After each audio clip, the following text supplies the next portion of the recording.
You already know.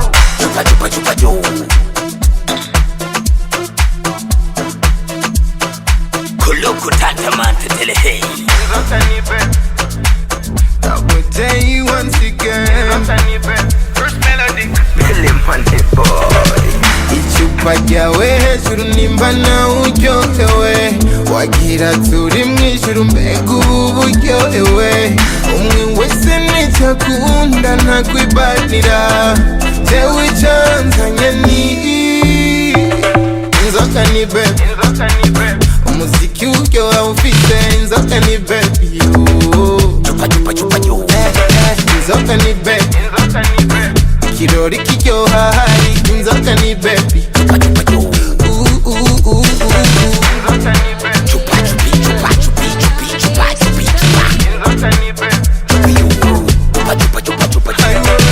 ubonye ndondera inoti mba ntinya kubura, umbonye ninjiye club mba njikurondera, guserebura kwitwikira kugotomera inananiririra, erega ubuzima ni butoyi, profite uryoherwe n'akanya gatoyi, erega ubuzima ni butoyi, ryoherwa isi itarakubwira abayi, icupa ryawe hejuru nimba nawe uryohewe, wagira turi mwijuru mbega ubu buryohewe, umwe wese nicyo akunda ntakwibanira, jewe icanzanye ni inzoka ni baby, umuziki uryoha ufite inzoka ni baby, inzoka ni baby, ikirori kiryoha hari inzoka ni baby,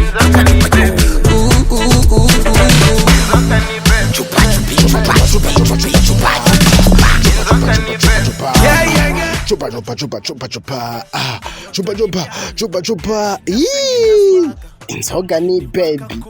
Yes I nuko rero nshutiranye bakunzi b'umutarambirwa ni Jerome Hakizimana.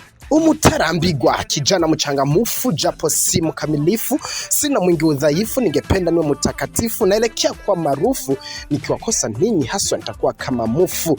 Ndabashimire cyane mwebwe mubandanya muri kumwe nanje kuri no YouTube channel kugira ngo tubandanye tuvibinga, tubandanye tujya show, tubandanye tumenya byinshi byo muri entertainment, ndavuga mu gisata cha divertissement mu butandukane canke mu bisata bigize ubuzima bwacu bwose. Nuko rero uno munsi mwumvise ko ninjiye mvuga ngo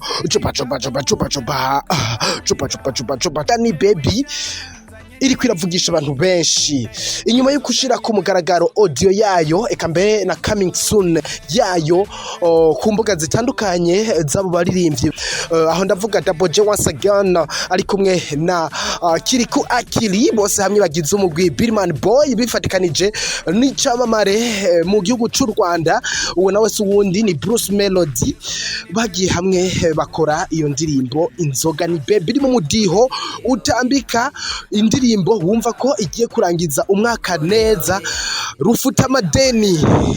Yes, turi bivuge gute nakajegeza mu bombo ntivyoroshe, n'indirimbo igiye guturira ibihugu bibiri hose hashe, Bujumbura, Kigali, ibisagara byose bigize ivyo bihugu, ndazi nibigiye koroha mu mabonane, mu bunani, ku manoheri n'izindi minsi mikuru. Muzi meza nuko ari minsi mikuru igiye kubisozera uno mwaka, n'ukwezi kwa Kigarama bahisemwe kuyikoramwo kugira ngo dusozere neza umwaka, ndetse tunashobore gutanga urundi mwaka neza wa 2023. Bano batibi bafise strategy idasanzwe. Reka tuvuge tuti Birman Boy nkuko basanzwe bari muri Midgang, ndavuga umugwi ugizwe n'abaririmbyi basanzwe bafise ama views arenga 1 miliyoni mu gihugu cyacu Burundi, aho mubona ko indirimbo zitaringe zimaze kuba zine, zimaze kuba zishika ndetse zinarenza ndetse 1 miliyoni w'ama views ngaha mu gihugu cyacu cy'u Burundi, zikozwe na Birman Boy. Ni Double J once again, iboneka ko nahagenda akora amakorabo indirimbo ziwe zigenda zikurikiranwa n'abantu benshi bigatuma abantu benshi bamuhurumbira gukorana amakorabo. Tuvuge gute afise igikundiro nuko bishobora ni kimwe muri ivyo eka mbere vyose biri hamwe byose ni vyiwe ni hitmaker rukora ama hit Double J once again Billman Boy ari kumwe na Kirikou Akili hoho murumva neza yuko baca bakora umuti nino ndirimbo rero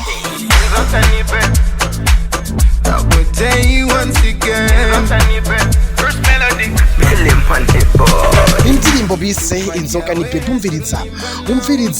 umviriza sha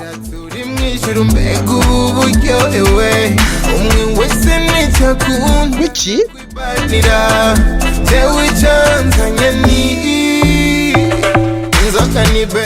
iki dabo Kirikou aufite Inzoga ni baby chupa Inzoga ni baby Kirori wewe Inzoga ni baby twende basi Kirikou nawe utigwiki ubonye ndondera inoti utigwiki juba yes I nuko rero urumva neza ko Double J once again akubwira ati kirazira kwibanira kirazira kwiyima ihe ubuzima butarakubwira ngo bye aha kwisi tuhamara umwanya muto ni vyiza ko uhava wararyohewe indirimbo vyumvikana uri muri club kutoleka kwiha icupa ubuzima buryoha uronka icupa ni baby mbega barabikoza nka kujya dushobora kuvuga ati ubugari turabukoza akanyama canka agakeka aho turi ngaha mu gihugu cyacu Burundi bibusanzwe muzi ko hari ikiyaga Tanganyika ikiyaga ciza cane gikwega ingenzi ziva no hakurya yiba hari Indiano mu bihugu vya Buraya ndetse na za Amerika u Rwanda gogo murabizi yuko ngaho muca muvyumva kuko igihugu cy'u Burundi n'igihugu kibanyi kandi mushatse barashobora kuhasimbira mukavyirabira umukeke ubuhaboneka ku bwinshi rero nico gituma narivuze nti eske Inzoga ni baby nugukoza inzoga ukayimanuza iyo baby canke baby ukayimanuza iyo nzoga sinzi bimeze gute Double J once again murashobora kushika ngaha anye muri commentaire kumbure mukagira ico muduhaye ku muco Inzoga ni baby nigiki umuntu akoze ikindi kugira ngo uko muvuga mutu ubuzima buryoha hariho Inzoga ni baby twumve neza igikozwe ikindi ni ikihe bifatirwa rimwe niki umuntu atangura agaheza agashoza kw'ikindi tubwire tubashe gutahura ino ndirimbo yanyu twumva ko dushira muri vibe idasanzwe birumvikana neza cyane yuko uwitwa Bruce Melody wewe yaje ayica umujyati Imana irarema natwe tugakoma bano bana nyekafise umugambi wo kumpana nta yindi mugambi bafise ati ntacosha nubwo ubuzima butoroshe ninda yatemba ko canke yatsitarako tuzohura nzosimbanira se nikubitira icupa ni baby burya ntivyoroshe ino 2022 tugiye kwirangiza muri vibe zidasanzwe murazi ko abarundi dusanzwe basanzwe bariko baraduhereza imizigo irite ubwoba muri kino gihe dufasha kurangiza umwaka neza none bano batipe nabo Bruce Melody ari kumwe na Billman Boy baciye bayicumudya ntibigiye koroha niki na Inzoga ni baby Inzoga ni baby ngo hebu no buryohe wogira ngo turi mu ijuru icupa ryawe hejuru ngo nimba ngo nawe ngo uryohewe ubuzima n'ubuto ntavyo kwibanya ngo jewe ngayicanzanye ngo ni Inzoga ni baby Kirikou rero wewe Kirikou Akili mbe Kirikou ravye ninge nungana Kirikou nukura ya majambo wewe ni ava muri wewe canke weekend yo biha amwe twobura nukuri yo biha nigice turira amahera nashisha yoshisha utagira icanuresha umwotsi wo kwica utagira na moya uteremusha turashaka kutubwire vraiment apana ibintu vyo kuca hirya no hino canye vyo kuvuga Kirikou tubwire ano majambo ava muri wewe none ivyo byose ni vyuzi waze Kirikou hajya none afise imyaka nka 20 sinibaza umugabo majamba kuzanira uribaza uti none uyu ni Kirikou Akili canke arafise ikindi kintu kiri muri we ame yiwe iyobora bwenge giwe canke iyobora mutima giwe rishobora kuba rifise imyaka igera kuri 35 kurumviriza amajambo asohora. Kirikou Akili, big shout out to you. Ni bake mu bantu bafise imyaka ubufise nk'iyo bashobora kuba basohora ivyumviro nk'ibi. Akubwira ati nashisha irabiha iyo udafise inkumuresha.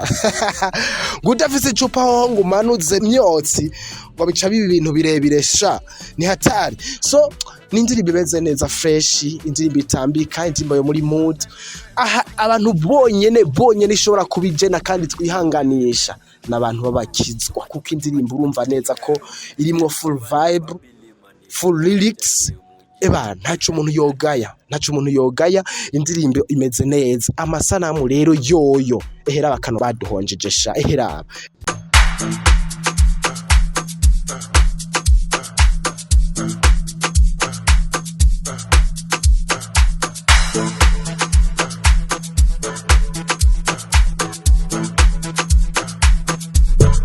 You already know.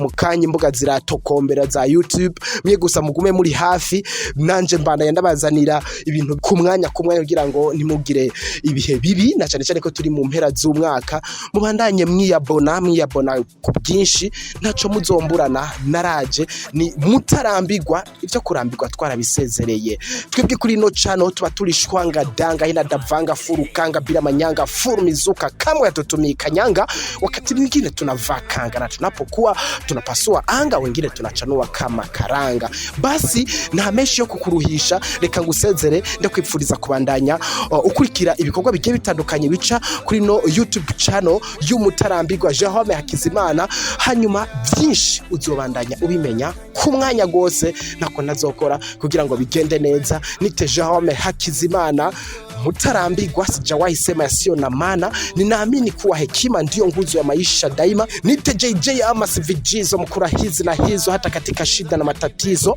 mutatua mizozo bila vigezo, na mshukuru Mungu kwa huo uwezo. Ndabibutse neza cyane yuko tutocika intege, birashoboka aho Kirikou yavuye nahageze mu nda y'indege niba byose birashoboka. Kirikou uri inspiration ku batari bake. Reka mu Giswahili mvuge nti mvumirivu hura mbivu, wakati wa vivu humuonea wivu. Wazee tushiremye nguvu, birashoboka. Kirikou, Double J, Bruce Melody, big shout out to you. Inzoga ni baby, turabakunda cyane. Namwe mugumane nanje, ndabakunda cyane. Pamoja sana. Kirikou zimani utai yore gwisitara kugira bayi icupa ryawe hejuru nimba na uryohewe wagira turi mwijuru mbega ubu buryohewe umwe wese nicakunda ntakwibanira jewe canzanye ni Inzoga ni baby, umuziki uryoha ufite inzoga ni baby. Inzoga ni baby, kirori kiryoha hari inzoga ni baby.